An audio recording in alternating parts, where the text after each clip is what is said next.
Lizzie présente Dune, chronique de Caladan, La Dame, de Brian Herbert et Kevin J. Anderson, lu par Benjamin Jungers.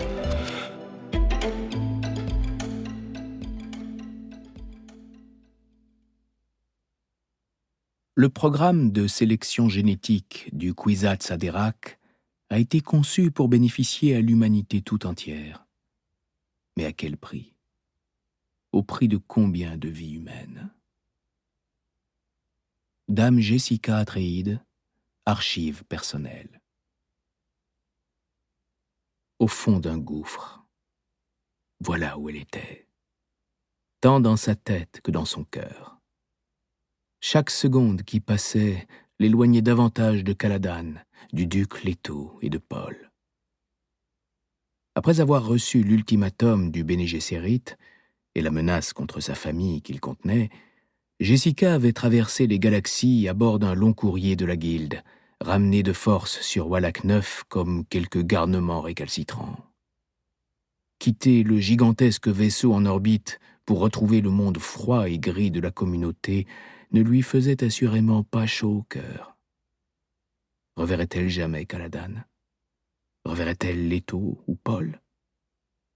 Elle changea de position sur le siège inconfortable. La réponse à cette question dépendait sans doute de ce que la mère supérieure attendait d'elle. Des vents de travers d'une violence inhabituelle secouèrent la navette et le pilote modifia sa manœuvre d'approche. Il plongea pour remonter à la verticale et reprendre de l'altitude jusqu'à ce que les turbulences se fussent calmées, provoquant des murmures inquiets parmi les passagers. Mais Jessica demeura silencieuse. Elle avait déjà ses propres turbulences à maîtriser.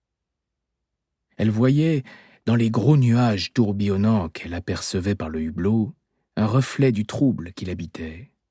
Elle acceptait mal cette poigne de fer que la communauté refermait sur elle.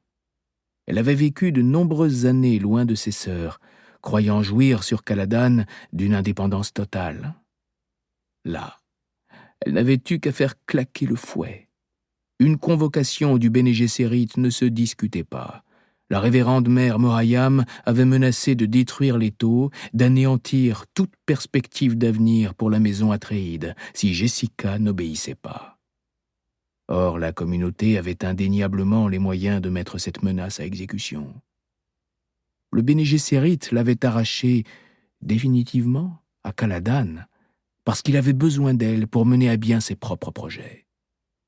On l'avait séparée de tous ceux qu'elle aimait et de tout ce à quoi elle tenait. Jamais de sa vie elle ne s'était sentie aussi désemparée. Mais elle n'avait pas l'intention de s'exécuter si docilement pour autant. La navette fut de nouveau secouée par l'atmosphère instable, puis ayant contourné la tempête, recommença sa descente.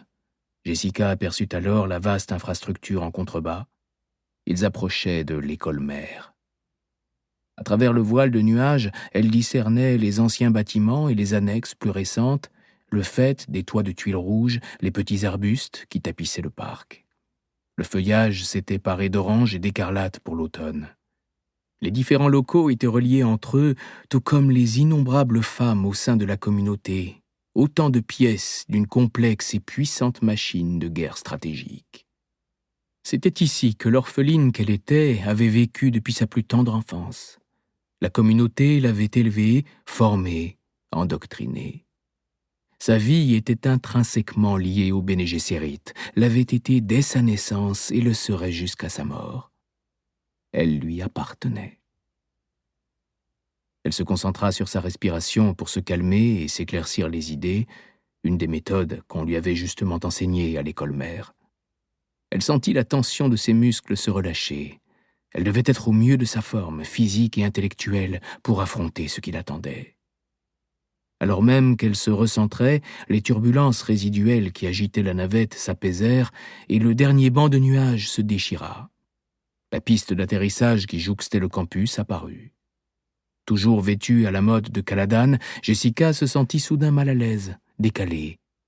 On ne tarderait cependant pas à lui faire enfiler la traditionnelle robe noire de l'école, ne serait-ce que pour lui rappeler qu'elle était encore l'une des leurs, et qu'elle le serait toujours. Avec son pâle soleil et son climat froid, Wallack Neuf avait de tout temps été un test pour les jeunes filles de l'ordre. Soit elles se cuirassaient pour relever le défi, soit elles échouaient. Écartelée entre sa loyauté envers la communauté et sa propre famille, Jessica fut soudain prise d'une étrange nostalgie à l'égard de cette auguste institution. Nous espérons que vous avez apprécié cet aperçu. Pour continuer à écouter ce livre audio sur Google Play Livres, utilisez le lien dans la description de la vidéo.